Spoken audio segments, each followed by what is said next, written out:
Hello साथियों, मेरे इस चैनल पे आप सभी का एक बार फिर से स्वागत है। और आज की इस वीडियो में हम कुछ इम्पोर्टेंट ऐप और पोर्टल करवा दे रहे हैं, क्योंकि यहाँ से एग्जाम में बहुत ज़्यादा क्वेश्चन अब देखने को मिल रहा है। और समझिए कि दो टॉपिक बहुत ज़्यादा है, एआई से भी बहुत ज़्यादा क्वेश्चन देखने को मिल जाता है और ऐप और पोर्टल से भी बहुत ज़्यादा क्वेश्चन देखने को मिल रहा है अभी के समय में। तो सोचिए कि क्यों नहीं रिवीजन करवा देते हैं इस टॉपिक को। तो ज़्यादा समय नहीं लेंगे, 10 मिनट में हम कोशिश करेंगे कि पूरा ऐप और पोर्टल आपको रिवीजन करवा दें। तो चलिए शुरू करते हैं। सबसे पहला है संचार साथी ऐप। अच्छा, ये संचार साथी ऐप जो है ना, वो किसके द्वारा पहले तो जारी किया गया है? तो केंद्र सरकार के जो दूरसंचार विभाग है ना, वही इसको जारी किया है। इसका उद्देश्य यही है कि भारत के जो नागरिक है उसको मोबाइल के द्वारा जो होने वाला साइबर धोखाधड़ी या मोबाइल में जो जासूसी होता है या फिर मोबाइल चोरी जैसी घटनाएं देखने के लिए मिलता है, इन सभी घटनाओं से लोगों को बचाना, ये इसका उद्देश्य है। और दूसरा, डिजिटल सुरक्षा को मजबूत बनाना, ये भी एक उद्देश्य है इसका। और ये जो है ना, ये संचार साथी ऐप वो हिंदी और 21 क्षेत्रीय भाषा में लॉन्च किया गया है। तो इसका 2-3 फैक्ट याद रखिएगा। संचार साथी ऐप का काम कौन सी है? तो सबसे पहले इसका काम यही है ना कि जो देश के नागरिक हैं उसके मोबाइल के द्वारा जो साइबर धोखाधड़ी, जासूसी या मोबाइल चोरी जैसी घटनाओं देखने को मिलता है, उन सभी घटनाओं से लोगों को बचाना और डिजिटल सुरक्षा को मजबूत बनाना, यही उसका मुख्य लक्ष्य है। जारी किसके द्वारा किया गया है? तो केंद्र सरकार के दूरसंचार विभाग के द्वारा इसको जारी किया गया है। दूसरा है सहकार डीजीपे। ये जो सहकार डीजीपी ऐप है ना, पे ऐप जो है वो 10 नवंबर 2025 को जारी हुआ है। जारी कब हुआ है? तो 10 नवंबर 2025 को जारी हुआ है। और इसको जारी कौन किया है? तो केंद्रीय गृह और सहकारिता मंत्रालय अमित शाह के द्वारा इसको जारी किया गया है। तो सहकार डीजीपे ऐप को जारी कौन किया है? तो केंद्रीय गृह और सहकारिता मंत्री इसको जारी किया है। और इसका उद्देश्य यही है ना कि जो भी शहरी सरकारी बैंक उसको डिजिटल प्लेटफॉर्म प्रदान करना और डिजिटल भुगतान और अन्य सेवाओं को आसान बनाना, यही उसका मुख्य उद्देश्य है। दो चीज याद रखिएगा, जारी कौन किया था, डेट ना भी याद रखिएगा तो चलेगा, लेकिन जारी कौन किया था और इसका उद्देश्य क्या है, यही ज्यादातर पूछा जाएगा। तो सहकार डीजी पे जारी कौन किया था? तो केंद्रीय गृह और सहकारिता मंत्री कौन है? तो अमित शाह है। इन्हीं के द्वारा इस ऐप को जारी किया गया।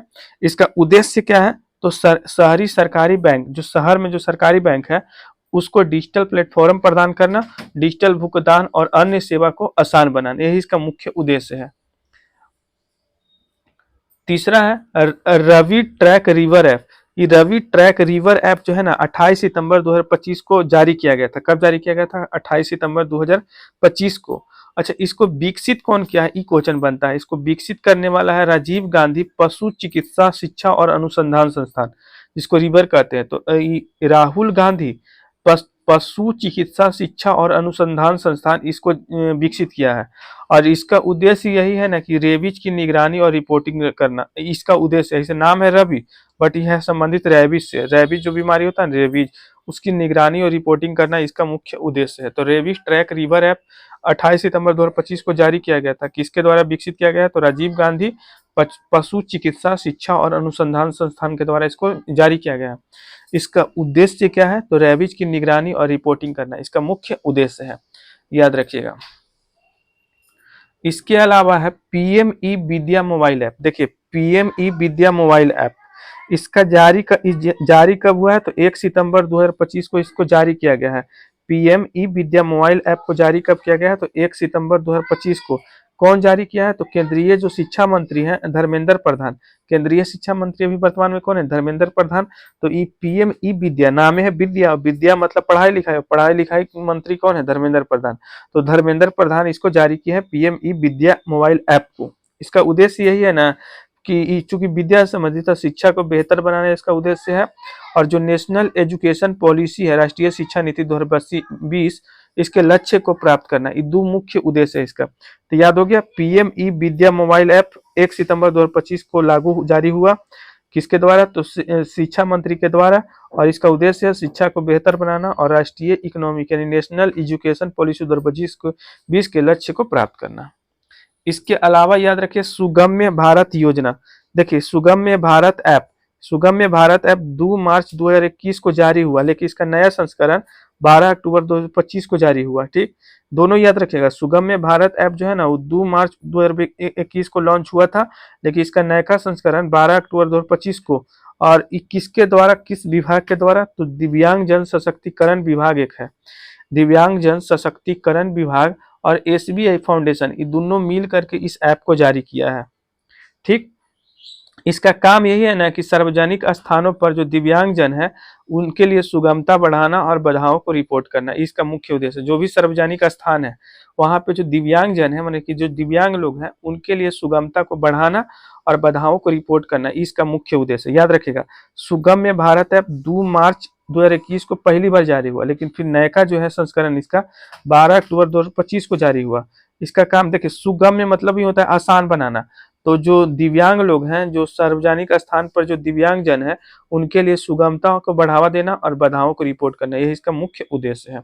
और एक है माई कैरियर एडवाइजर, तो कैरियर एडवाइजर ये भी पढ़ाई लिखाई से संबंधित लग रहा, तो इसको भी जारी किए हैं शिक्षा मंत्री धर्मेंद्र प्रधान। और ये है स्कूली छात्रों को व्यक्तिकरण करियर मार्गदर्शन प्रदान करना, इसका मुख्य उद्देश्य क्या है, तो जो भी स्कूली छात्र हैं उसको व्यक्तिकरण करियर मार्गदर्शन प्रदान करना, इसका मुख्य उद्देश्य है। ठीक है, चलिए अगले पेज की तरफ चलते हैं।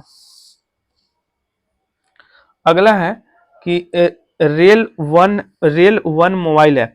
देखिए रेल वन, तो रेल वन से मतलब समझ ही में आ रहा है कि रेल, तो रेलवे मंत्री के द्वारा जारी किया गया। ठीक है, रेलवे मिनिस्टर जो है अश्विनी वैष्णव के द्वारा इसको जारी किया गया है। कब, तो 1 जुलाई 2025 को इसको जारी किया गया है। इसका इससे यही है ना कि जो भी यात्री है ना, वो यात्री को जितना भी डिजिटल जो रेलवे का जो सुविधा है डिजिटली रूप से एक ही ऐप पे प्रदान किया जाएगा, तो इसका मुख्य उद्देश्य है। और इस CRIC और IRCTC दोनों मिल करके इस ऐप को विकसित किया है। तो याद रखिएगा कि रेल वन मोबाइल ऐप 1 जुलाई 2025 को लॉन्च हुआ। किसके द्वारा, तो रेलवे मिनिस्टर अश्विनी वैष्णव के द्वारा। इसका काम कुछ है, तो यात्रियों को डिजिटल रेलवे सुविधा प्रदान करना।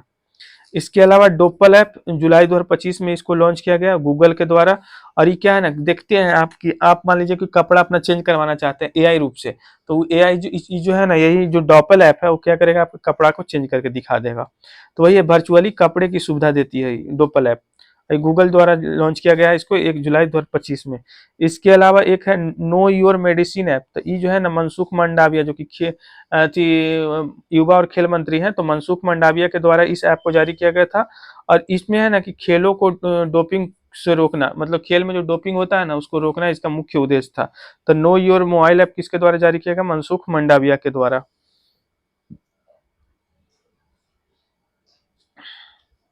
इसके अलावा RBI डाटा ऐप, तो ये 28 फरवरी 2025 को लॉन्च हुआ, किसके द्वारा, तो RBI के द्वारा, रिजर्व बैंक ऑफ इंडिया के द्वारा। और इसका मुख्य उद्देश्य है ना कि भारतीय अर्थव्यवस्था से जुड़े आर्थिक और वित्तीय आंकड़े आम जनता और छात्रों को आसानी से मिल सके इस ऐप के द्वारा। जो भारतीय अर्थव्यवस्था से जुड़े आर्थिक और वित्तीय आंकड़ा है ना, वो आम जनता और छात्रों को आसानी से मिल सके, इसके लिए RBI डाटा ऐप जो है जारी किया गया था। और एक है गज रक्षक ऐप जो कि मध्य प्रदेश में जारी किया गया। अब देखिए कुछ रिवीजन करवाते हैं जहां से ज्यादातर एग्जाम में दिखता है क्वेश्चन। जैसे ज्ञान भारतम ऐप, तो ज्ञान भारतम ऐप भारत सरकार के द्वारा जारी किया गया। ज्ञान भारतम ऐप किसके द्वारा, तो भारत सरकार के द्वारा। ECI नेट यानी कि ऐप किसके द्वारा, तो ECI मतलब इलेक्शन कमीशन के ऑफ इंडिया के द्वारा जारी किया गया। ECI नेट ऐप किसके द्वारा जारी किया गया है, तो इलेक्शन कमीशन ऑफ इंडिया के द्वारा। प्रतिभा सेतु पोर्टल किसके द्वारा जारी किया गया, प्रतिभा सेतु पोर्टल UPSC के द्वारा जारी किया गया। उम्मीद पोर्टल किसके द्वारा जारी किया गया है, तो केंद्र सरकार के द्वारा उम्मीद पोर्टल। चारों पहले एक बार रिवीजन करवाते हैं। ज्ञान भारतम पोर्टल भारत सरकार के द्वारा, ECI net app election commission of India के द्वारा, प्रतिभा सेतु पोर्टल UPSC के द्वारा, उम्मीद पोर्टल भारत सरकार के द्वारा। इसके अलावा सचेत ऐप, सचेत मतलब होता है ना कि कोई भी आपदा आने वाला है, जैसे बाढ़ भूकंप की सब आने वाला है, तो ये राष्ट्रीय आपदा प्रबंधन प्राधिकरण के द्वारा इसको जारी किया गया है। इसके अलावा AI चैटबोट सारथी प्लेटफॉर्म हरियाणा सरकार के द्वारा जारी किया गया है। एक अलावा स्वा रेल ऐप, ये देखिए रेल है तो मतलब रेलवे विभाग के द्वारा जारी किया गया है।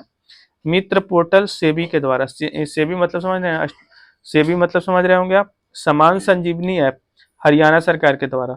और एक है स्कैन पोर्टल जो कि उपभोक्ता मामला मंत्रालय के द्वारा। तो इसको स्क्रीनशॉट लेके एक बार रट लीजिएगा क्योंकि यहाँ से क्वेश्चन दिख सकता है। बाकी चैनल को सब्सक्राइब करके बेल आइकन को प्रेस कर लीजिएगा।